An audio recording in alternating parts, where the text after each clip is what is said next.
Welcome to the Quest Diagnostics second quarter 2025 conference call. At the request of the company, this call is being recorded.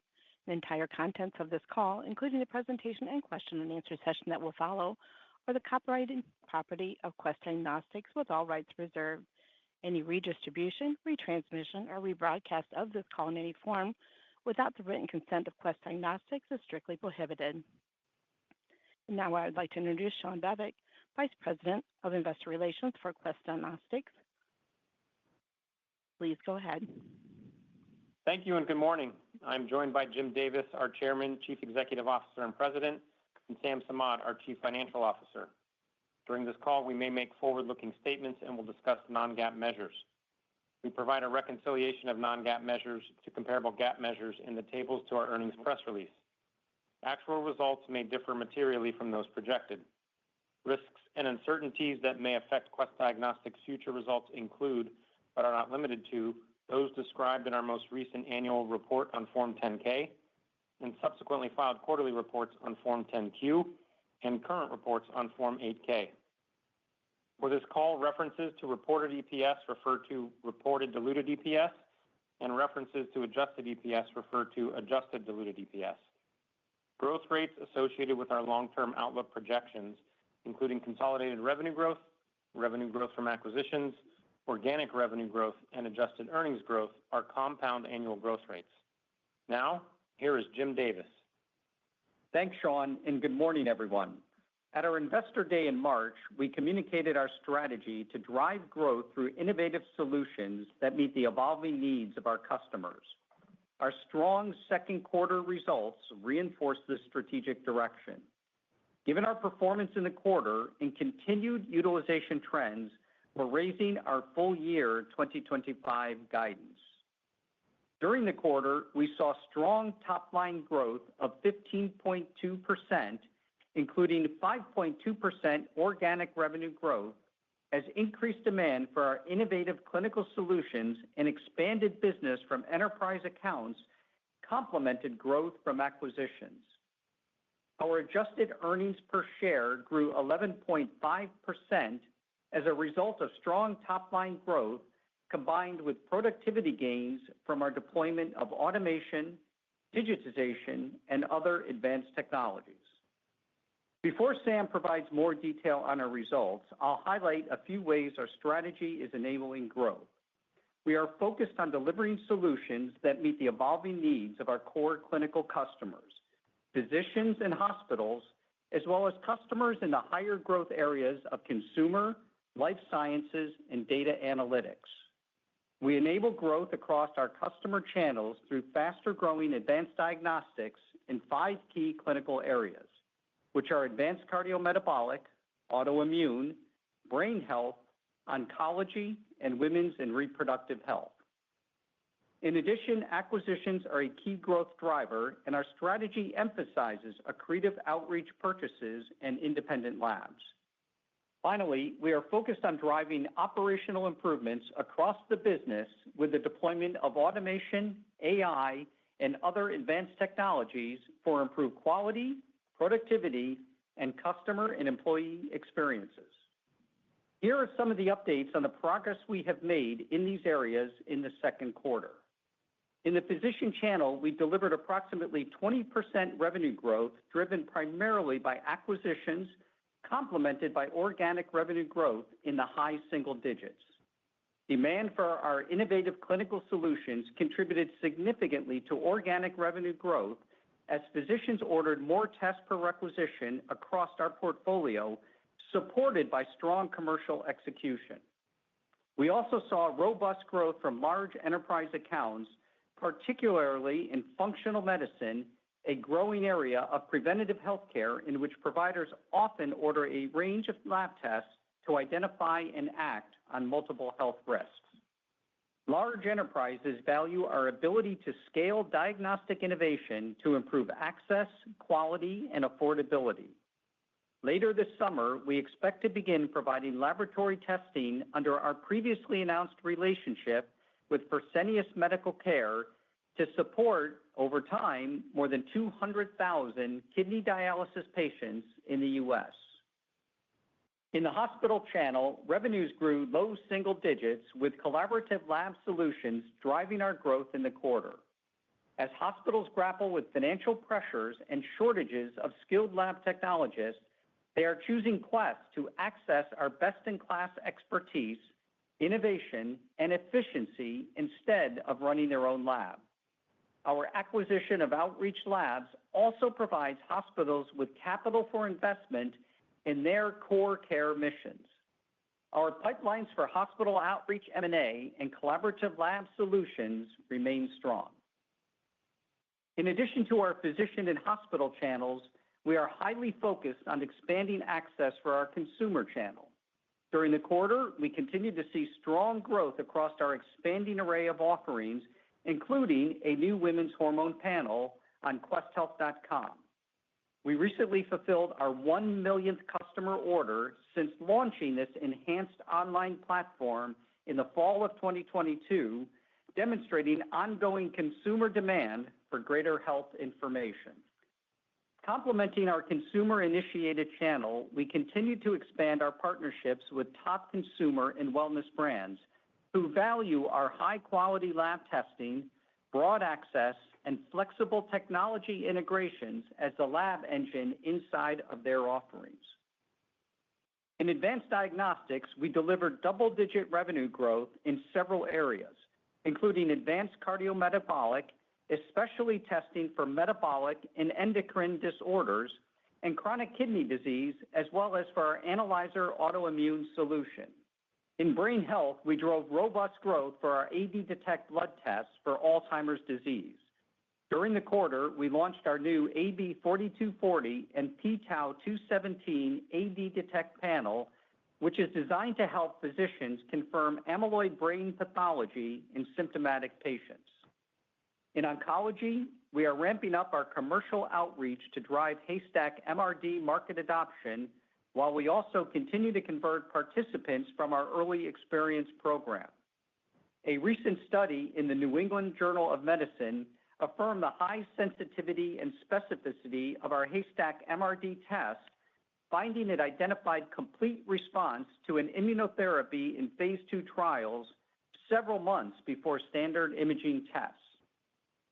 Finally, Quest continues to be at the forefront of serving public health needs. Earlier this month, we announced the launch of a molecular test for diagnosing Oropouche virus, which we developed under a CDC contract to enhance the nation's preparedness for emerging infectious diseases. Turning now to operational excellence, we continue to target 3% annual cost savings and productivity improvements through our Invigorate program. We are deploying innovative automation and AI technologies, including digitizing processes to improve quality, productivity, and customer and employee experiences. We have now installed our front-end automation solution, which speeds specimen aliquoting and labeling in half a dozen sites. We also recently completed a successful pilot of our automated accessioning platform at our Clifton lab. We plan to roll out both solutions across our lab network through the rest of the year and into 2026. Along with automation enhancements, strong employee retention improves productivity across our operations and service lines. During the quarter, employee retention further improved, building on trends in recent quarters. Overall, we are pleased with our progress in the quarter, executing on our strategy to serve customers and drive gains in revenue and productivity. And now Sam will provide more details on our performance and 2025 guidance. Sam? Thanks, Jim. In the second quarter, consolidated revenues were $2.76 billion, up 15.2% versus the prior year. Consolidated organic revenues grew by 5.2%. Revenues for diagnostic information services were up 15.7% compared to the prior year, reflecting recent acquisitions as well as organic growth in our physician and hospital channels. Total volume measured by the number of requisitions increased 16.3% versus the second quarter of 2024, with organic volume up 2.1%. Total revenue per requisition was down 0.4% versus the prior year, driven primarily by the impact of the LifeLabs acquisition, which carries a lower revenue per rec. On an organic basis, revenue per requisition was up 3.3% in the quarter versus last year, driven primarily by an increase in the number of tests per requisition and test mix. Unit price reimbursement remained consistent with our expectations. Reported operating income in the second quarter was $438 million, or 15.9% of revenues, compared to $355 million, or 14.8% of revenues last year. On an adjusted basis, operating income was $466 million, or 16.9% of revenues, compared to $398 million, or 16.6% of revenues last year. The increase in adjusted operating income was due to recent acquisitions and organic revenue growth, partially offset by wage increases. Reported EPS was $2.47 in the quarter, compared to $2.03 a year ago. Adjusted EPS was $2.62 versus $2.35 the prior year. EPS in the second quarter was impacted by higher interest expense versus the prior year. Foreign exchange rates had no meaningful impact on our results. Cash from operations was $858 million year-to-date through the second quarter versus $514 million in the prior year. This year-over-year increase of 67.1% was driven by higher operating income, a one-time CARES Act tax credit, and the timing of receipts and disbursements. Turning now to our updated full year 2025 guidance. Revenues are expected to be between $10.8 billion and $10.92 billion.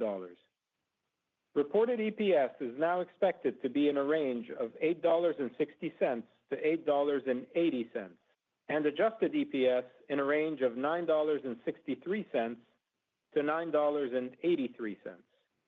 Cash from operations is now expected to be approximately $1.55 billion, and capital expenditures are expected to be approximately $500 million.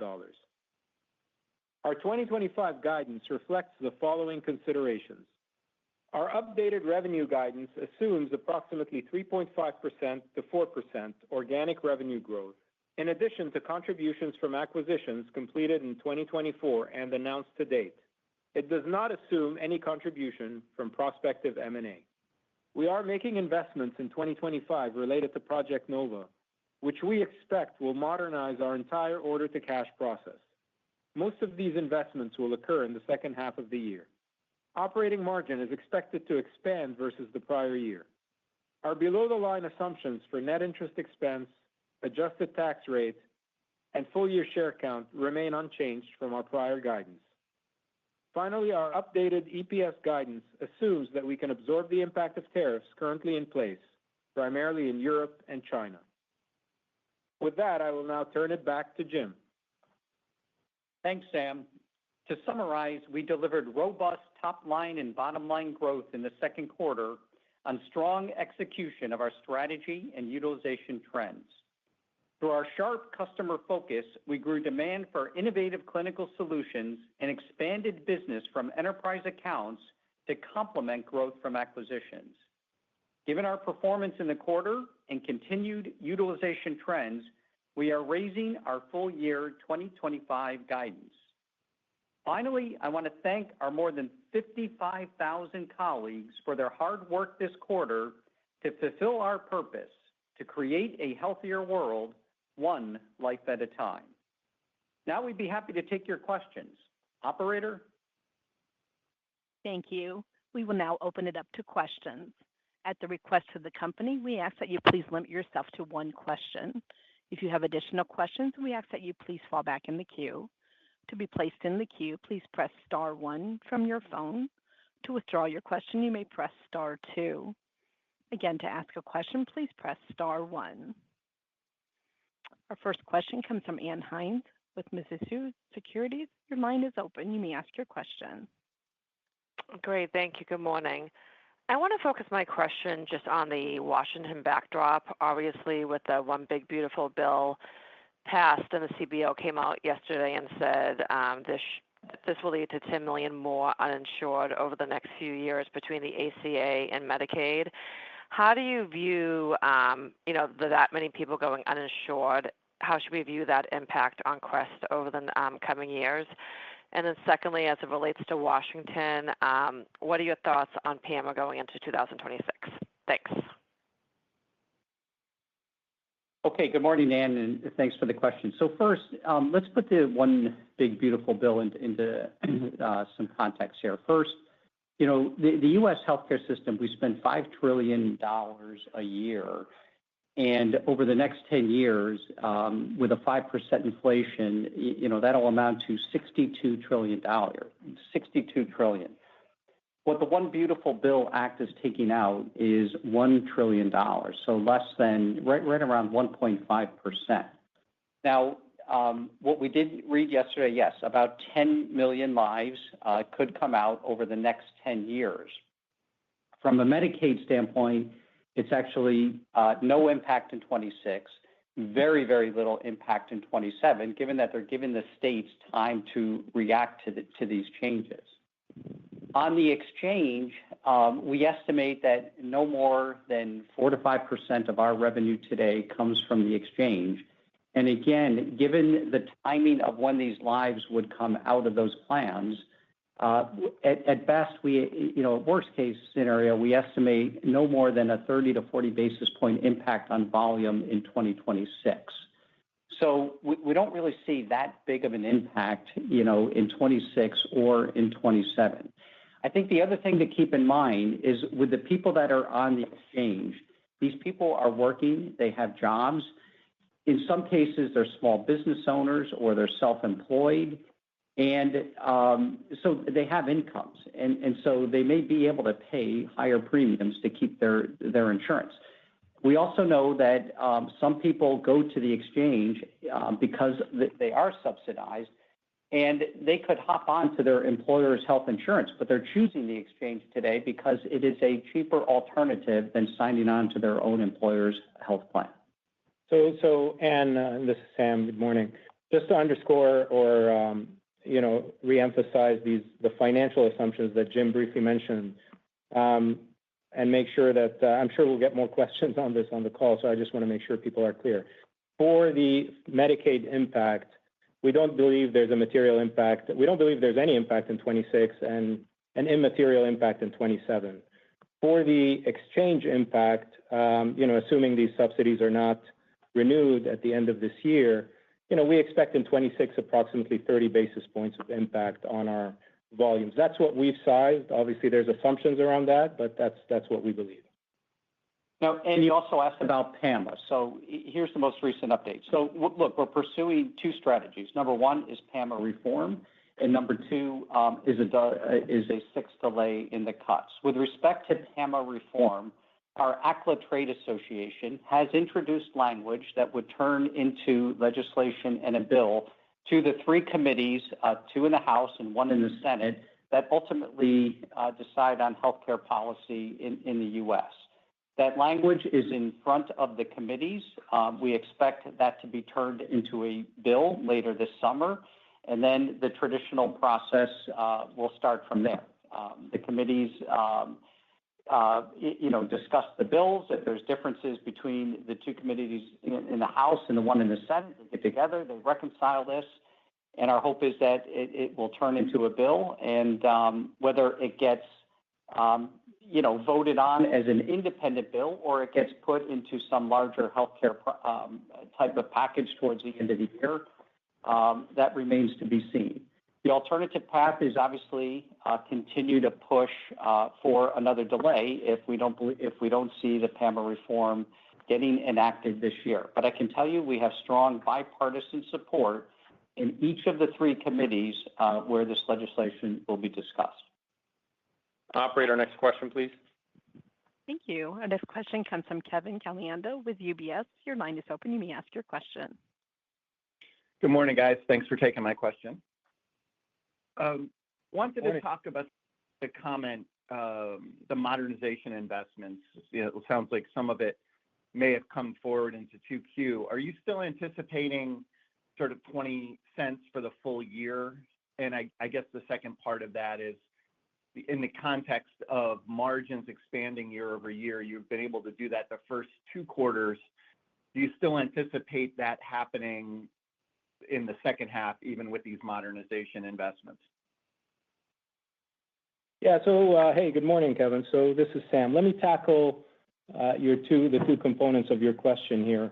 With regards to modernization expenses, we had called out approximately 20 cents around modernization, and we had talked about also some QRA expenses that we're going to incur as well.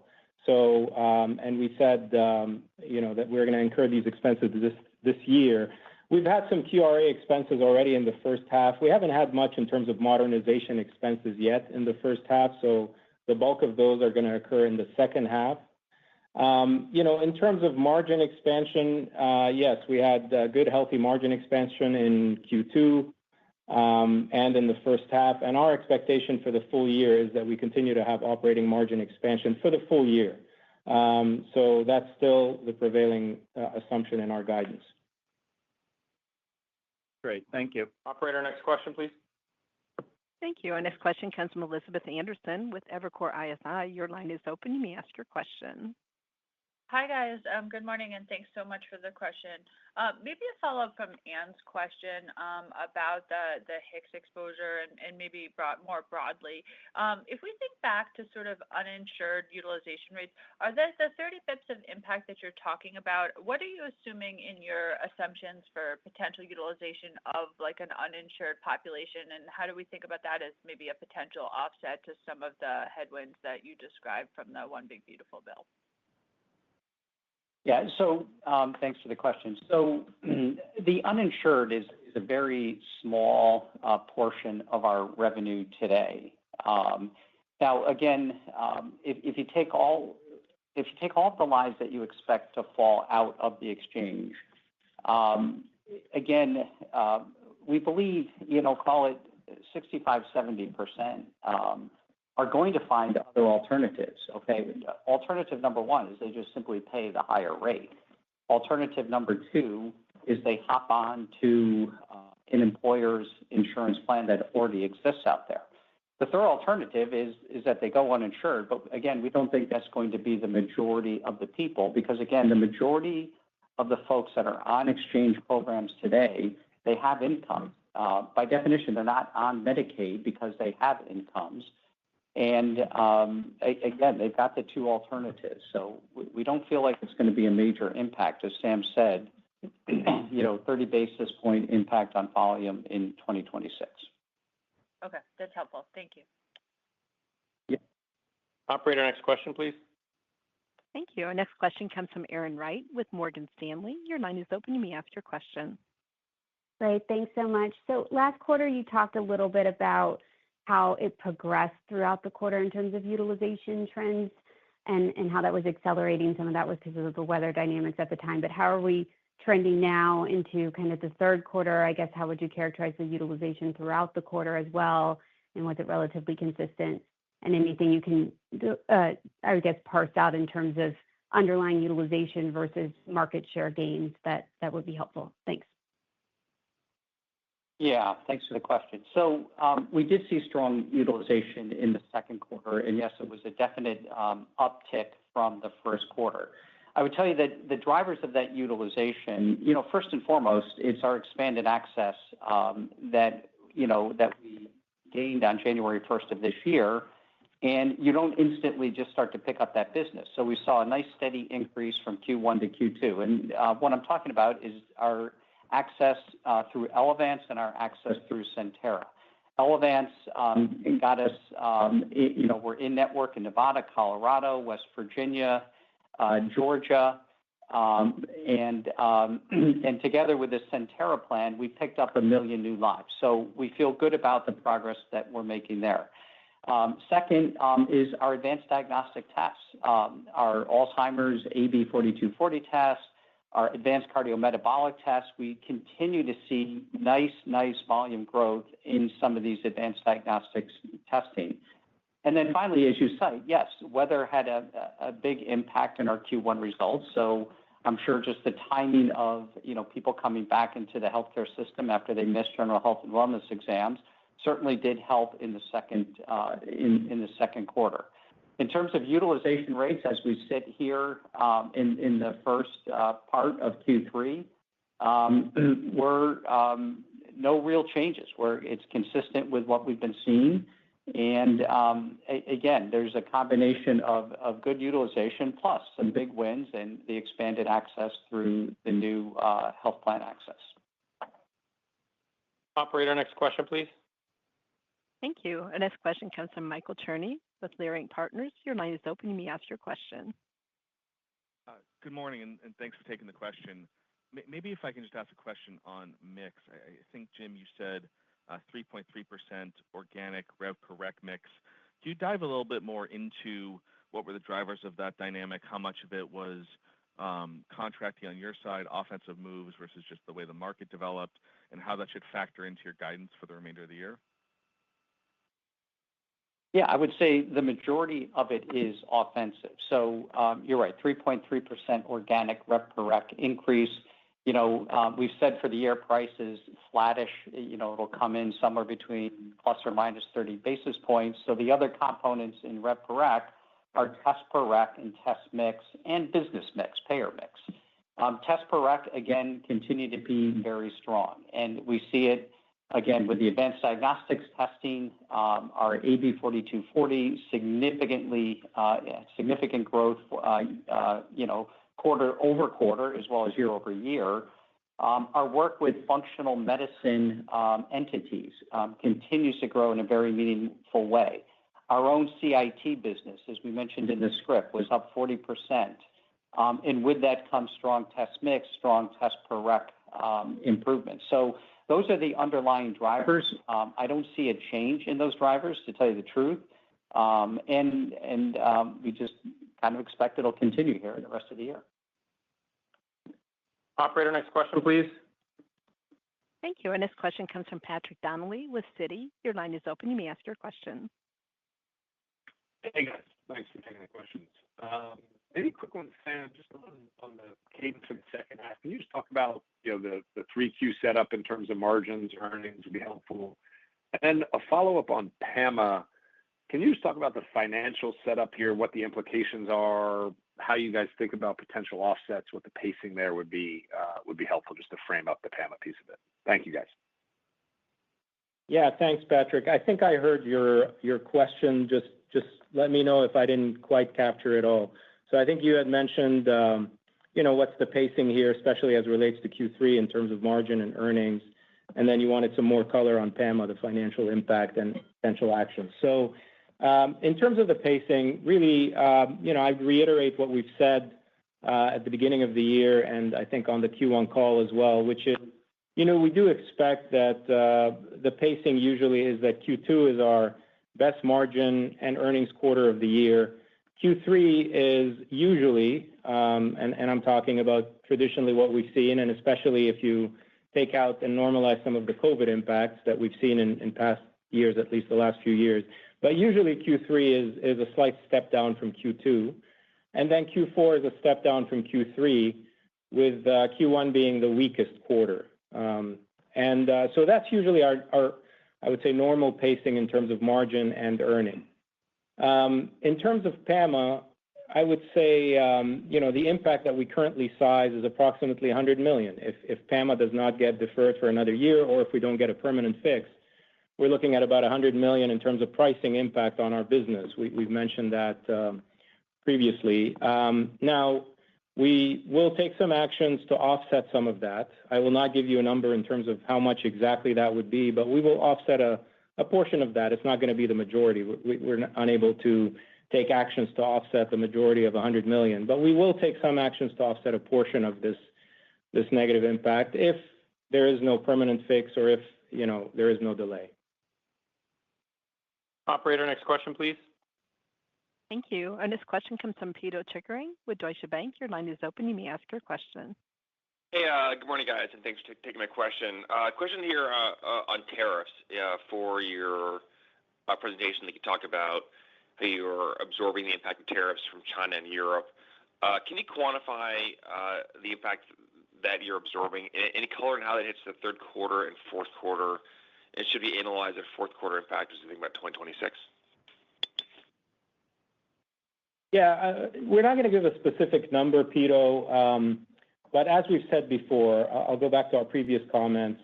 We think the impact is manageable within our guidance, and so we are estimating that we would absorb this impact. Did we have tariff impact in Q2? Yes, we had some impact from tariffs in Q2 that we absorbed in our results. Q3 and Q4, we do expect some negative impact, but again, we can manage it within our guidance and the updated guidance that we provided on the call. What's assumed in our guidance today is the tariffs that are in place, that are currently in place and currently implemented per law. I know there's a lot of uncertainty around what's going to happen, August 1st, or there's always a lot of scenarios around that. We have contracts in place with almost 80% of our spend on the supply side. So again, we believe that even with an August 1st scenario where tariffs do go up on certain products, that we can offset that impact through the contracts that we have in place and through the alternate sourcing, supply channels that we have, looking at different vendors where we can resource some of the supplies from U.S. manufacturers, or at least U.S.-based manufacturing, not, China-based manufacturing. Yeah, just again, to frame this, our spend of $2 billion, 80% of that spend is in the U.S. We said less than 1% was China. We had already executed on some moves away from China that minimized, as Sam said, the impact in Q1 and Q2. The other 20% is spread outside the U.S., outside of China, with the majority of that coming from Europe, with our traditional big suppliers that are located there. But as Sam said, we have contracts in place. The language is favorable to us, so we feel very comfortable that it is manageable within the guidance that we've given this year. Great. Thanks. Operator, next question, please. Yep. Thank you. Our next question comes from Jack Meehan with Nephron Research. Your line is open. You may ask your question. Thank you. Good morning, everyone. Wanted to ask about the Life Labs acquisition. Is it possible you could call out within the $240 million or so of M&A contribution in the quarter, how much came from Life Labs versus other deals? And then just more broadly, how's the integration going and just latest thoughts around EPS accretion? Thanks. I'll start and maybe talk just briefly on the financials. Maybe Jim can give some qualitative commentary on the acquisition. Listen, the acquisition is going really well is the punchline. But in terms of the contribution, Jack, from on revenue, so we had 10% growth from M&A in the quarter. I would say approximately 8% was from Life Labs. So that's the portion of the growth that came from Life Labs of the 10% contribution from M&A. In terms of financial cadence or improvements that we're seeing, we had said operating margin is going to take a couple of years to get to be on parity with overall enterprise Quest rates. I think we're tracking to that goal. It's not better, and it's generating the EPS contribution that we expect when we size this deal and when we put our plans in place for this year. So progressing really well, but maybe I'll let Jim speak to the other qualitative. Yeah. So, Jack, first, we have a very strong management team in place in Canada that is doing a terrific job from an execution standpoint. I would tell you that we've already gotten, some really good procurement synergies, as you would expect when we look at contracts that we have, contracts that they have. We've gotten what I would call nice operational know-how synergies, right? How we do things, how they do things. And by the way, some things, it's not just a one-way street. We've certainly learned some things from them from an operational standpoint that have helped us. So put all that together, and as Sam said, we're really pleased with the execution. We're pleased with the acquisition. It's generating nice top-line growth for us. Obviously, it's inorganic, but when we look at the growth of Life Labs itself, even though it wasn't in our numbers last Q2, we're pleased with that growth. So all in all, we're really happy with how we're tracking. Operator, next question, please. Thank you. Our next question comes from David Westenberg with Piper Sandler. Your line is open. You may ask your question. Thank you very much, and congrats on a good quarter. Well, first of all, I want to talk about one of the slides that has client pay. It looks like it's contracted by about 5% over the last few years, and then government has kind of gone up. Is some of that LifeLab, and if not, what else would that be? And then how should we look at that on kind of a go-forward basis? And then just a clarity on wage increases. You kind of mentioned acquisitions helped drive net operating income offset by a little bit of wage inflation. Are we trending back to normal? Is that at least still going down? I know you had that. That's been a headwind for the last few years. So, I mean, at least is that heading in the right direction now? Thank you. Yeah, just in terms of the payer mix, it's all driven by you're adding in, what will be over $700 million of LifeLab revenue this year. So all of the other categories are just going to mix down by that amount. So that's what's driving that. Yeah, and David, we kind of lost you there on the other parts of the question. Can you repeat? Because maybe it's on our end, but we didn't hear the other part of the question. It was on the wage increases? After the mix part.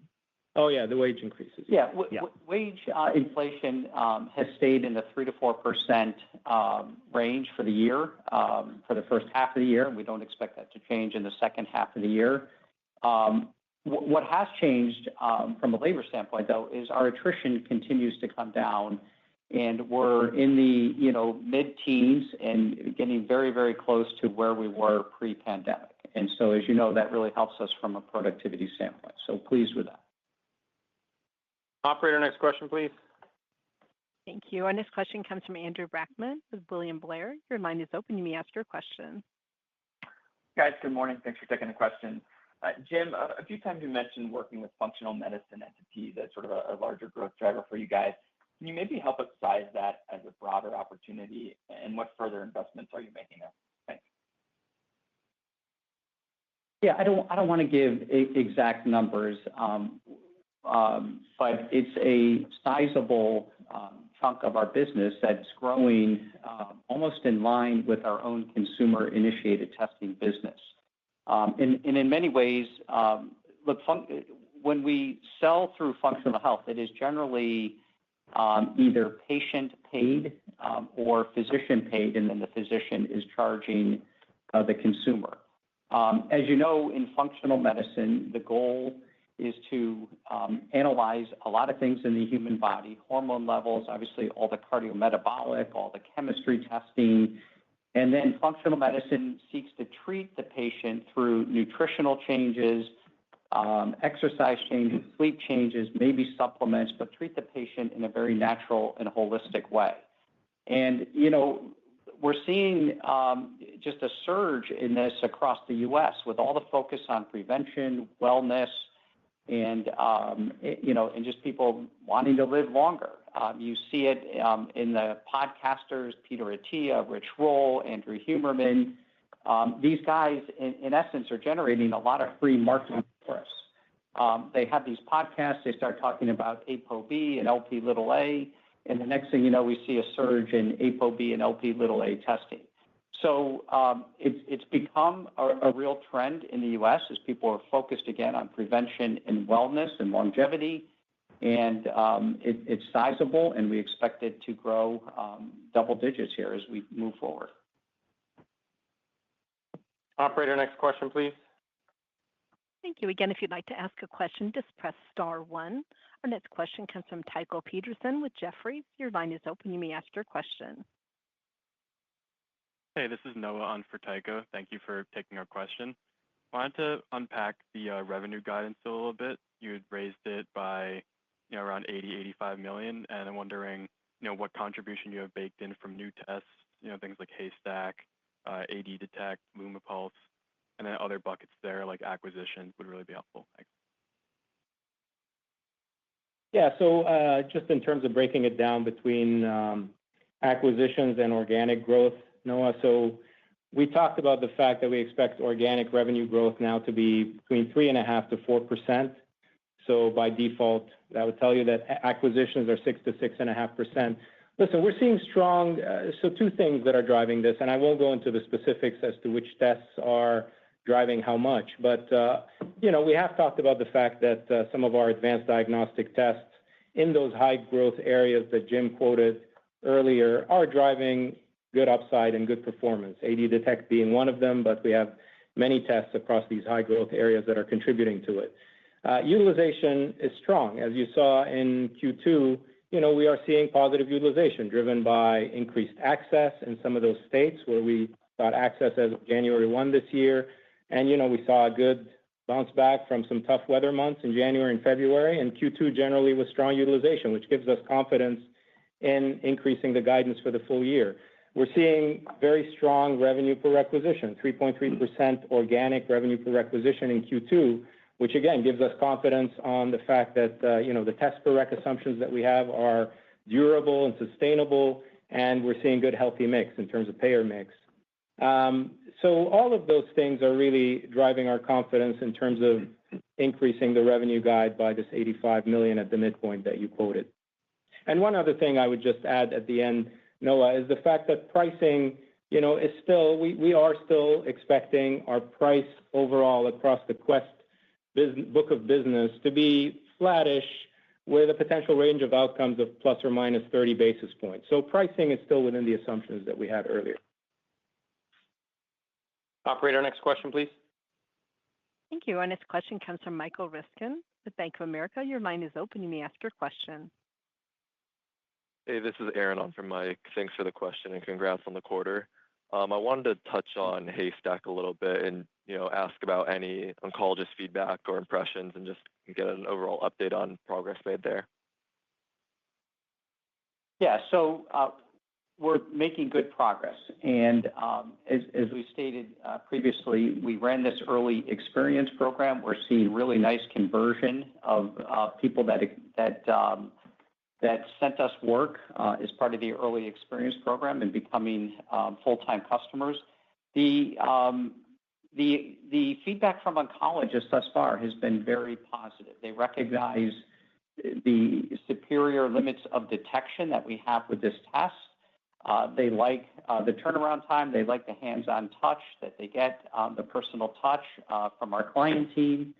So we're pleased with the progress. We continue to make progress from Q1 to Q2, and we expect to continue to grow that business significantly Q3, Q4, and into 2026. Thank you. Operator, next question, please. Thank you. And our final question comes from Luke Sergott with Barclays. Your line is open. You may ask your question. Hi, guys. This is Anna Krasinski on for Luke. Thank you for taking our questions and congrats on the quarter. So I'm wanting to ask about organic tests per day. Saw a nice 2.5 step up this quarter. I'm just curious, how should we be thinking about this going forward? Since last year, this only increased about 1% each quarter. And if you could just talk about what's driving that upside. Thanks. Yeah, so let me start and Sam can add. As we said, what's really driving it from Q1 to Q2 was our access, right? We got into network with Elevance and Centera on January 1st of this year. And so we've seen a nice steady ramp up of new clients as a result of having access to over 1 million new lives. That includes in the states of Nevada, Colorado, West Virginia, and Georgia. The other thing driving it, we said, was our advanced diagnostics testing, just an uptick in some of these advanced cardiometabolic, autoimmune testing, women's healthcare testing, especially the advanced diagnostics, NIPT and Q-Herit. And then obviously our new brain health offerings has also helped. We did cite, yes, weather impacted the business in Q1. And so people that missed appointments, especially general health and wellness, popped back in Q2. So all of that contributed to the strong organic revenue growth. Now, the other thing we saw in the quarter is, recall last year we had said that our employer businesses, the two employer businesses, employer pop health plus our employer drug testing business, were a significant headwind in terms of volume and revenue growth. I would tell you those two businesses have stabilized this year. It's still a bit of a volume headwind, but it actually, those two businesses combined had revenue growth in the quarter, which obviously means if it's a volume headwind, but it helped from a growth standpoint, It means we've been raising prices in those two segments. And we've raised those prices, and they're sticking, especially in our employer drug testing business, which we're very pleased with. So put all of those things together, and that's what got us the strong organic volume growth. And our expectations is going to continue in that range for the rest of the year. And just one last point, maybe to add to Jim's great explanation, is because I'm not sure if this is also something that you wanted color on. Rep per rec as well, organic rep per rec was up 3.3% in the quarter, and a big portion of that was driven by tests per rec. I would say almost, close to 70% of that was tests per rec appreciation, and the growth of tests per rec that we've seen over the past few years. Before the pandemic, it was less than 4 tests per rec that we were seeing, and now we're seeing more than 4 tests per rec. So the rec density that we see from across our business has improved as well. Got it. Super helpful. Operator, any last questions?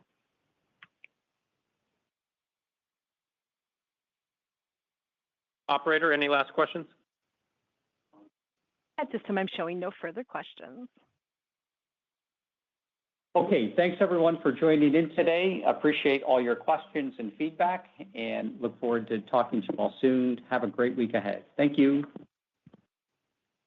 Thank you for participating in the Quest Diagnostics second quarter 2025 conference call. A transcript of prepared remarks on this call will be posted later today on Quest Diagnostics website at www.questdiagnostics.com.